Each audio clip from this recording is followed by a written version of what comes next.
저기가 가나안 땅이군요 라고 말을 하면서 눈물을 흘린 사람이 있습니다. 가나안 땅에 그렇게 들어가고 싶었는데 하나님께서 못 들어가게 막으셨죠.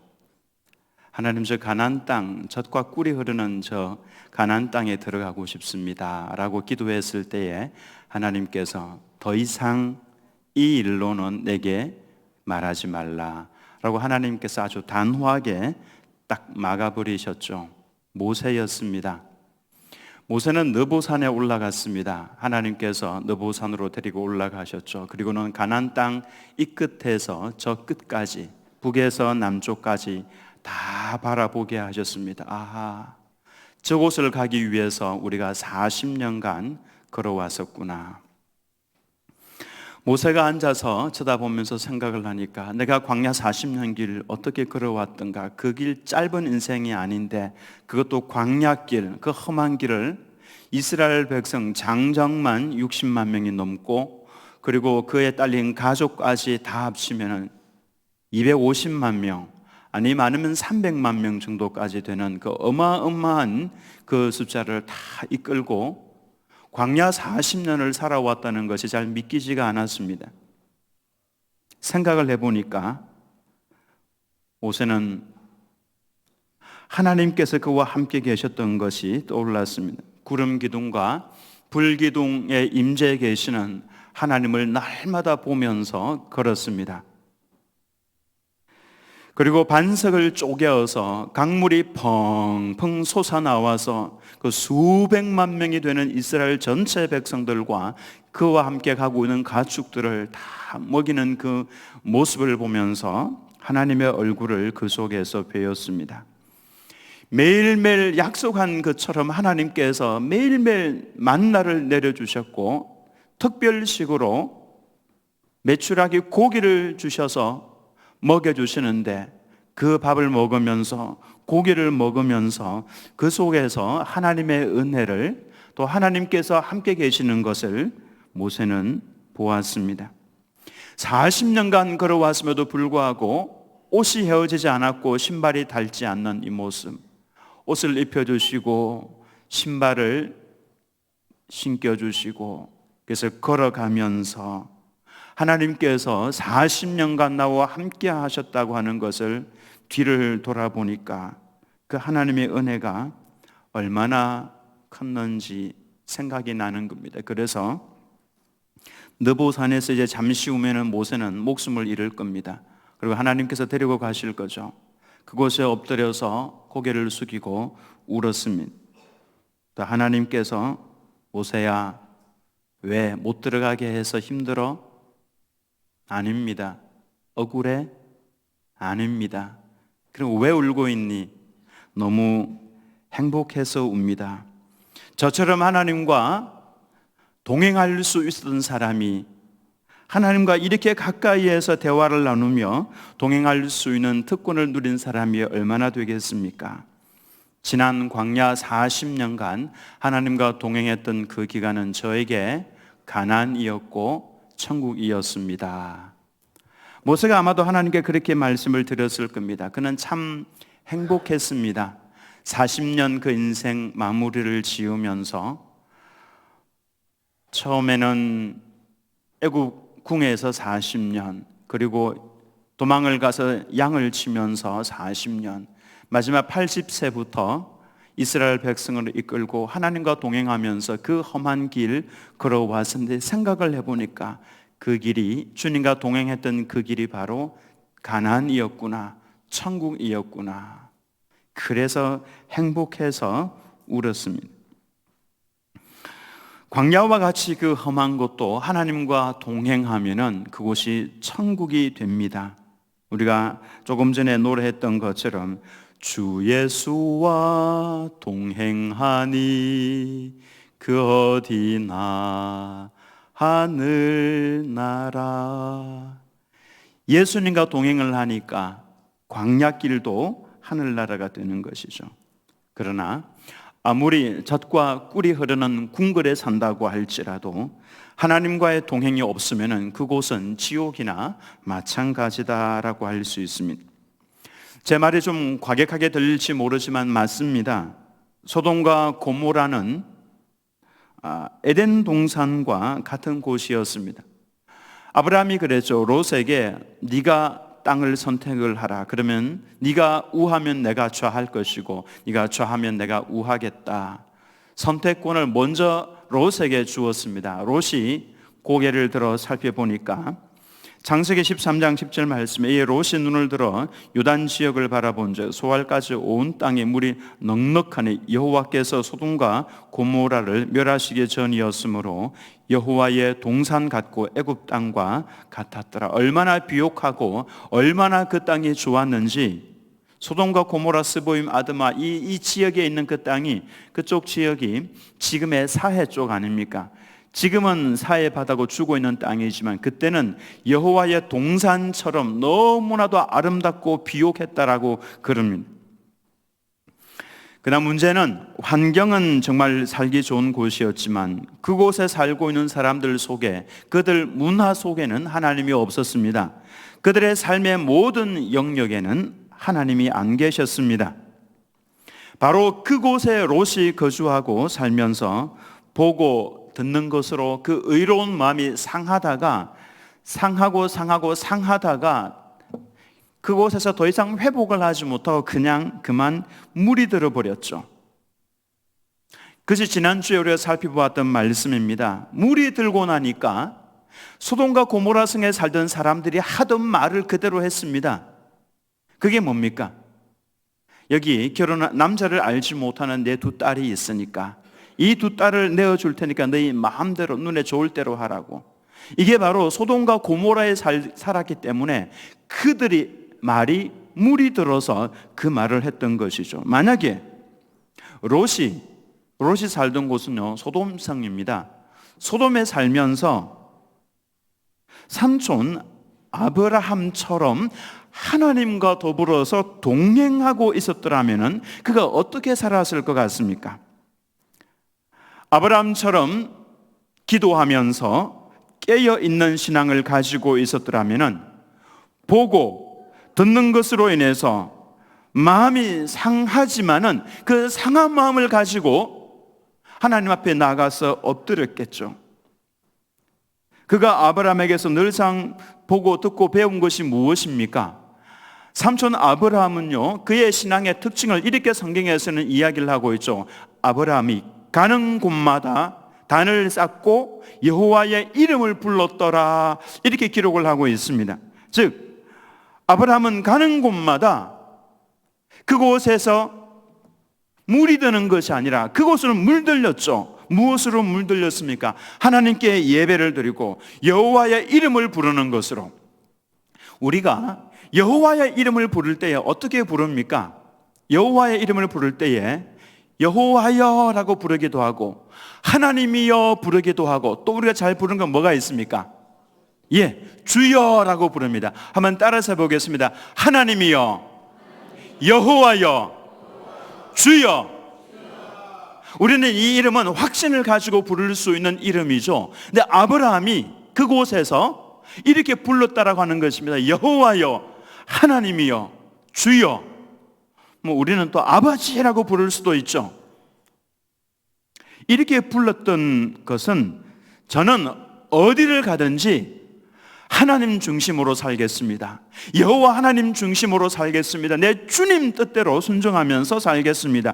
이런 의미로 이 이름을 부른 것이죠. 그래서 혹시 우리들 중에, 목사님 저는 기도를 잘 못합니다. 몇 주 전에 제가 기도 어떻게 하는지 말씀을 드렸는데요, 그래도 기도가 잘 안 나옵니다. 그러면은 주여, 주여만 불러도 됩니다.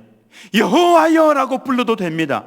하나님이여 이렇게만 불러도, 그 이름만 불러도 사실은 하나님께서 이런 마음 다 아십니다. 그 기도하는 것이나 마찬가지입니다.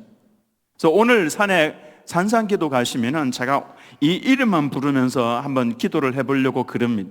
물론 또 다른 기도도 하겠지만은 제일 중요한 것이 바로 하나님이죠. 우리의 삶에서 하나님의 이름을 부르는 것이 정말로 중요합니다. 기도가 터지게 되어 있습니다. 만약에 롯이 소돔에서 그렇게 살았더라면 어떻게 되었겠습니까? 보고 듣는 것이 죄악인 세상에서 그 소돔 땅에서 그는 아파하면서 기도했을 겁니다. 하나님, 이 땅을 살려주십시오. 우리 딸들과 우리 후손들이 살아가야 할 땅인데 이들이 이렇게 동성애를 하면서 하나님 없이 죄악 가운데 살다가 멸망받을까 두렵습니다. 하나님, 이 소돔 땅에 기도하는 거룩한 백성들이 수없이 일어나게 도와주시고 이 소돔 땅이 하나님 앞에서 거룩한 성읍이 되게 해 주옵소서. 아무도 아멘을 안 하시는데요. 여러분, 이 기도해야 됩니다. 우리가 살고 있는 이 땅이 얼마나 죄악으로 물들어 있습니까? 사실 여러분, 영화를 보시면 그 영화에 하나님이 계십니까? 없습니다. TV 드라마를 한번 보시기 바랍니다. 드라마 속에 하나님이 있습니까? 없습니다. 그냥 그 죄악된 것을 가지고 미화시켜서 드라마를 만들고 영화를 만들고 있는데 그거 보면서 감동을 받고 눈물을 받고 나도 모르는 사이에 물들어가고 있는 겁니다. 이전에는 입에서 하지도 못했던, 야, 어떻게 믿는 사람이 그 말을 해? 근데 지금은요, 물들어가지고 쉽게 그런 말을 합니다. 제가 한번 해볼까요? 예, 아니요라고 누가 말씀을 하셔서 제가 안 하겠습니다. 우리도 나도 모르는 사이에 세상을 우리가 물들여야 되는데 물이 들어가 있는 것이죠. 이 롯의 직분은요, 소돔의 법관이었습니다. 장로였고 지도자였습니다. 그러면은 그의 위치를 이용을 해서 만날 수 있는 지도자들이 많이 있습니다. 소돔의 장로들도 지도자들도 만날 수 있는 것이죠. 그리고 왕도 만날 수 있었을 겁니다. 왜냐하면은 그 왕이 아브라함 때문에 그 모든 것을 되돌려 받았기 때문에, 그리고 아브라함의 조카이기 때문에 롯은 그곳에서 이름이 있는 사람이었습니다. 왕도 만날 수가 있는 것이죠. 그러면은 그들과 더불어서 대화를 나누고 그들과 함께 생활을 할 때에 하나님을 경외하며 섬기는 거룩한 자신의 모습을 그 사람들에게 보여줄 수가 있는 것이고, 여러분, 그곳에 있는 사람들을 잘 살았습니다. 지도자들, 왕들 얼마나 잘 살겠습니까? 그들은 부자이고 쾌락을 누리면서 삽니다. 그러나 그 가슴 속에 딱 들여다보면은 공허함이 있습니다. 그 공허함을 어떻게 메울 수 있는 길이 없으니까 그걸 메우기 위해서 쾌락을 찾아서 나가는 거죠. 동성애가 만연해져 버렸던 겁니다. 그런데 하나님과 동행하고 있는 롯을 만약에 그들이 본다면은 생각을 하죠. 아, 이 사람은 우리와 함께 살고 있지만은 차원이 다른 삶이구나, 사람이구나. 그에게는 뭔가 있다. 뭔가가 있다. 근데 나도 저렇게 살지는 못하지만은 참 존경스럽고 나도 좀 저렇게 살 수 있으면 좋겠다 라고는 마음이 그 속에 있다라고 하는 것입니다. 여러분, 예수님을 제대로 믿는 사람이 직장 생활을 한번 해보십시오. 딱 드러납니다. 아하, 이게 수준 차이가 너무 많이 나는구나, 윤리 도덕의 수준 차이가 엄청나구나 라고 하는 것을 여러분 스스로가 느낄 수가 있을 겁니다. 예수님을 믿는 사람은 딱 그와 같다라고 하는 것이죠. 롯이 만약에 그렇게 아브라함처럼 하나님과 동행하는 삶을 살았더라면은 롯의 말은 권세가 있고 힘이 있습니다. 아무도 함부로 대하지 못하는 것이죠. 그래서 문제가, 이 소돔의 문제는요, 다른 데 있는 것이 아니라 하나님과 동행하면서 살지 못했던 롯에게 문제가 있다라고 하는 것입니다. 롯이 만약에 그냥 동화되어서 같이 살아버리면 롯이 아무리 심판에 관해서 이야기를 해도 아무도 받아들이지 않을 겁니다. 안 먹혀 들어갈 겁니다. 이런 면에서 참으로 지혜로운 성도 한 사람을 소개하고 싶은데요, 이 사람은 롯처럼 물이 들어버린 것이 아니라 그쪽을 물들린 사람입니다. 물을 들인 사람인데, 보디발의 집에 팔려간 요셉을 보면은 창세기 39장 2절에서 3절 말씀, 이 말씀은 여러분 가슴속에 깊이 좀 새겨두면 좋겠습니다. 같이 읽어보겠습니다. 시작. 여호와께서 요셉과 함께 하심으로 그가 형통한 자가 되어 그의 주인 애굽 사람의 집에 있으니 그의 주인이 여호와께서 그와 함께 하심을 보며 또 여호와께서 그의 범사에 형통하게 하심을 보았더라. 여기 보면은 여호와께서 요셉과 함께 하셨고 요셉이 그래서 형통했고, 그리고 보디발이 여호와께서 요셉과 함께 하심을 보았더라 그랬죠. 보았더라. 또 형통하게 하심을 보았더라. 이 계속해서 반복적으로 나오고 있습니다. 보디발은 그의 아내의 말보다도 요셉의 말을 더 신뢰를 했습니다. 그래서 요셉의 말은 분명하다고 생각을 했습니다. 요셉이 기다 그러면 긴 거고 아니다라고 하면 아닌 거였습니다. 그 정도로 요셉은 평소에 헛된 말 하지 아니하였고 헛된 행동을 하지 않았습니다. 주인이 딱 보니까 요셉은 다른 노예들과 달랐습니다. 다른 노예들은 주인이 보이지 않는 곳에서 엉뚱한 짓하고 엉뚱한 말 하고 있는 거 사실 그 딱 보면 다 압니다. 근데 요셉은 달랐습니다. 하나님께서 그와 함께 계시는 것을 보았다고 그랬죠. 요셉의 말과 요셉의 행동을 보니까 아하, 하나님을 경외하며 섬기는 저 요셉은 믿을 만하다. 다른 노예들과는 다르다. 그래서 보디발은 요셉에게 자신의 재산을 다 맡겼습니다. 지금으로 말하면 통장을 다 맡겼다라는 겁니다. 네가 내 통장 관리자다. 모든 소유를 다 맡겼습니다. 그리고 요셉의 말은 신뢰한다라고 하는 것을 보여주는 것이죠. 근데 어느 날 보디발의 아내가 요니언이 죄송합니다. 이 여인이 자꾸만 요셉에게 눈짓을 했습니다. 보셨습니까? 그때 요셉이 바로 했던 말이 있죠. 안 됩니다. 내가 어떻게 이 큰 악을 향하여 하나님께 죄를 범하겠습니까? 어느 날 업무를 보러 딱 들어갔는데 하필 그 여인 혼자 있었습니다. 옷을 딱 붙잡았죠. 나와 더불어 동침하자. 그때 이 요셉이 자신의 그 노예가 입는 번거지 같은 옷을 훌렁덩 벗어버리고 도망을 나갔습니다. 놔! 그러면서 도망을 갔겠죠. 바깥으로 도망을 갔더니 이제 이 보디발의 아내가 소리를 질렀습니다. 노예가, 저 히브린 노예가 나를 급탈하러 들어왔길래 내가 소리를 질렀더니 이렇게 옷을 벗어놓고 도망을 나갔다고. 보디발이 돌아왔습니다. 보디발이 요셉을 끌어오라고 했겠죠. 그리고는 물었습니다. 정말로 네가 그랬니? 요셉이 무슨 말을 할 수 있겠습니까? 자신의 목숨을 쥐고 있는 주인인데 뭐 변명도 할 수 없죠. 변명을 하면은 그 아내가 어떻게 되겠습니까? 정말이니? 그때 요셉이 아마 딱 이렇게 한 말씀 올렸을 겁니다. 아닙니다. 뭐 어떻게? 아닙니다. 그래서 보디발은 그 마음속에는 이미 이렇게 말을 하고 있는 거죠. 그래, 나는 너를 믿는다. 가슴 아프지만은 자신의 아내가 거짓말했다는 것을 보디발이 이미 알고 있는 거죠. 왜냐하면 노예는 짐승보다 못한 존재입니다. 그 노예가 자신의 아내를 해하려고 했다 그러면은 100명이면 100명 다 죽입니다. 죽여도 어떤 법적인 그런 제재도 받을 수 없습니다. 그러니까 요셉은 그냥 죽은 목숨에는 마찬가지인데 보디발은 그 요셉을 살려서 그를 보호하고자 살려서 감옥으로 보내죠. 이것은 보디발이 요셉을 더 신뢰했다라고 하는 것을 보여주는 겁니다. 이게 바로 성령 하나님과 더불어서 동행하는 그리스도인의 모습이 되어야 한다라고 하는 것이죠. 이것이 그리스도인의 지혜입니다.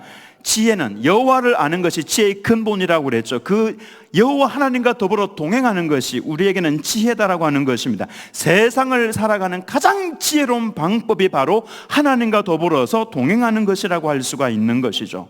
요셉은 딱 그와 같은 모습으로 살았기에 그가 물든 것이 아니라 보디발의 집을 그렇게 하나님의 은혜로 물들였다라고 하는 것입니다. 그리고 잠깐 여기에서 소돔의 영적인 상태를 한번 살펴보고 싶습니다. 천사들이 그곳을 살펴보러 갔죠. 얼마나 타락을 했는지. 정말 그래서 그 소돔과 고모라 성을 살펴보러 갔던 이 천사들이 딱 한 사건만 보고 멸하기로 작정을 합니다. 그 사건이 무엇입니까? 지난주에 살펴보았던 사건인데요, 롯의 집에서 잠들려고 하는데 소돔의 원근 각처에서 늙은이에서부터 젊은이 이르기까지 다 모여들어서 롯의 이름을 부르면서 너의 집에 들어온 그 두 남자를 끌어내라. 우리가 그와 더불어 상관하리라. 동성애하리라. 그렇게 소리를 질렀죠. 딱 그 모습 하나를 보고 판단을 했습니다. 이 성은 멸망받을 성읍. 왜 소돔성을 다니면서 왜 의로운 일이 없겠습니까? 이것도 살펴보고 저것도 살펴보고 해야 되는데 왜 딱 이 한 가지 살펴보고. 사실 그곳에 그 부끄러운 일을 하면서도 아무도 야단도 치지 않았습니다. 너무나 당당하게 얼굴에 철면피를 깔고 그 이야기를 했다라고 하는 것이죠. 그러니까 이것은 지금 이 동성애가 소돔과 고모라, 스보임, 아드마 그 성읍들의 일상화되어 있다라고 하는 것을 알 수가 있는 것이죠. 합법화되어 있는 것입니다. 천사들은 딱 이 모습 하나를 보면서 이 성은 불로서 심판을 해야 될 성읍이다라고 딱 판단을 내렸습니다. 왜 그렇습니까? 우리가 이것을 알아야 되는데 죄악을 행하다가 마지막에 나타나는 현상이 동성애가 합법화가 되는 겁니다. 즉 죄악의 결정체가 바로 그것이라고 하는 것입니다. 그래서 다른 것은 볼 필요가 없었던 것입니다.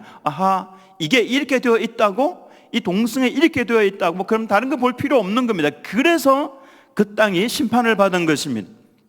제가 동성애를 찬성하고자 하는 정치인들과 대통령 후보들 그렇게 제가 반대하는 이유가 여기에 있는 겁니다. 우리 기독교인들 정신 바짝 차리셔야 합니다.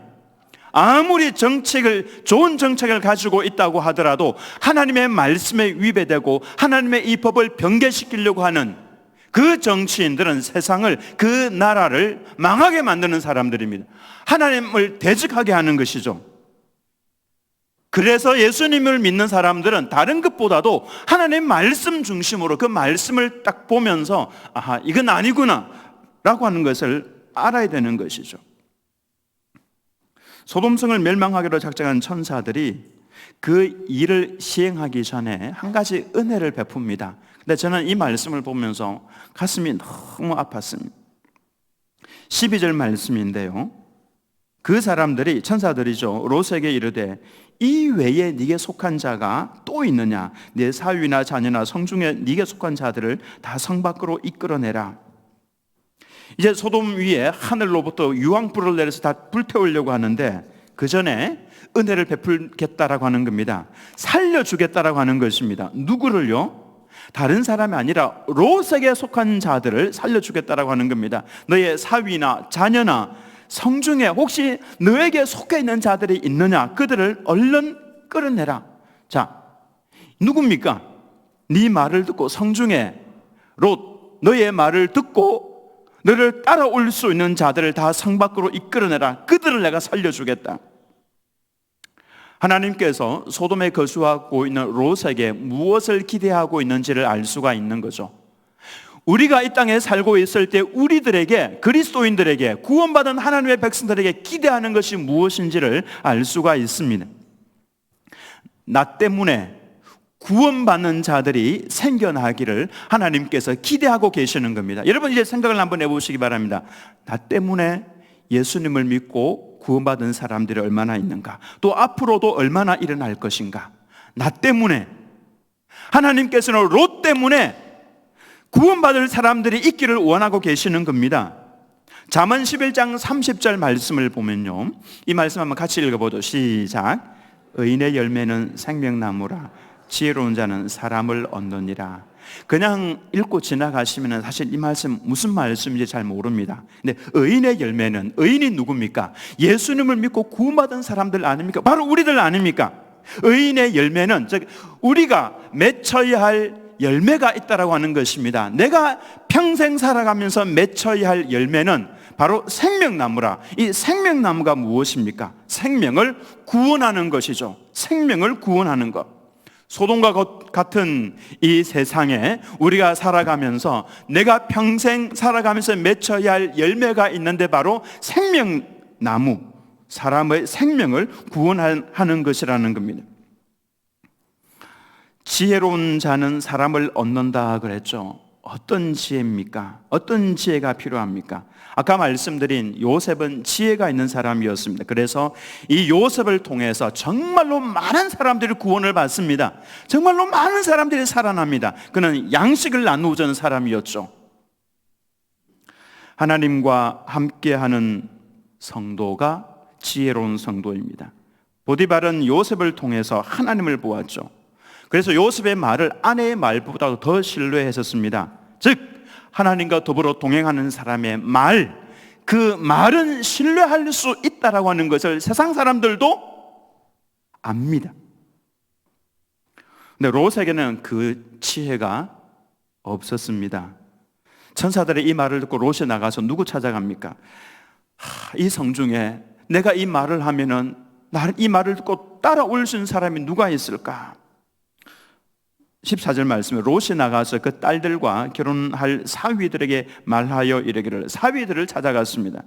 말을 하죠. 여호와께서 이 성을 멸하실 터이니 너희는 일어나 이곳에서 떠나라. 이 말은 얼마나 중요한 말입니까? 그들의 영원한 생명을 좌우지할 수 있는 말인데 그 사위들은 농담으로 여겼습니다. 농담에 해당하는 히브리어 킴차 헤크, 이 말은요 비웃다, 희롱하다 이런 뜻입니다.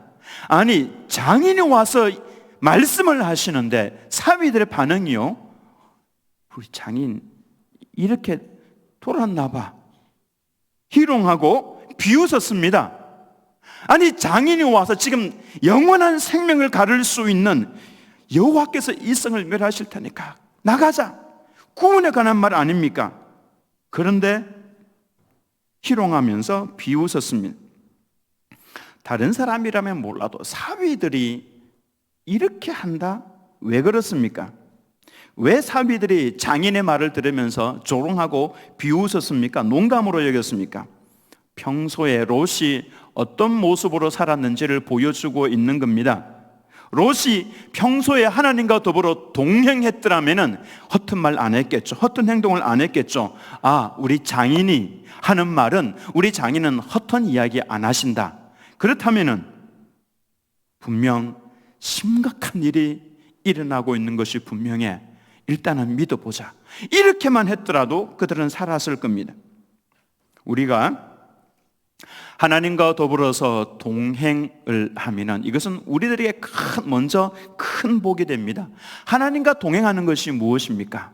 예수님께서 요한계시록 22장에서 이런 말씀을 하셨죠.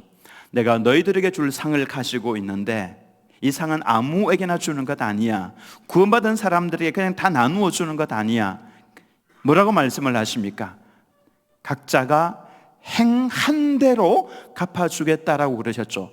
그 행함이 무엇입니까? 행함이요, 다른 행함이 아니라 이 행함은요, 하나님과 더불어 동행하는 것을 말합니다. 하나님과 더불어 동행하는 것. 우리가 천국에 가면은 입을 옷이 있습니다. 세마포 옷이 있는데요, 이 세마포 옷은 무엇을 가지고 짓습니까? 누구에게나 공평하게 다 나누어 주는 옷 아닙니다. 이 옷은 성도들의 옳은 행실이라 그랬죠. 자, 눈을 들어 저를 보시기 바랍니다. 이 세마포 옷은 성도들의 옳은 행실을 가지고 만든다라고 말씀을 했습니다. 그렇다면은 주님께서 말씀하신 것처럼 너희가 나타날 때 벌거벗은 것으로 나타나지 않도록 하라, 이 말씀은요, 날마다 하나님과 더불어 동행하라고 그러는 겁니다. 하나님과 동행하면은 하나님께서 그것을 기뻐하셔서 그걸 가지고 우리가 천국에서 입을 옷을 짓는다라고 하는 것이죠. 그래서 우리가 하나님과 더불어 동행하는 것, 걸음 이것을 여러분 너무 거창한 것으로 생각하실 필요가 없습니다. 한 걸음 한 걸음 걸어갈 때에 지금 주님께서 내 곁에 나와 함께 걸어가고 계신다라고는 이 인식만 가지고 있으면 됩니다.